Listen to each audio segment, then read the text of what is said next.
Hola, mi nombre es Trax Joseph.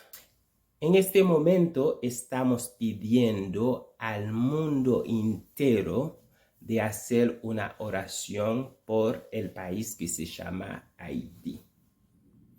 Personas de todo el mundo, sin importar su religión o creencia, están invitadas. Cada una de esas oraciones será publicada en nuestra página para que los haitianos vean que usted en especial está pensando en ellos. Estamos ansiosos para recibir tu oración. Gracias.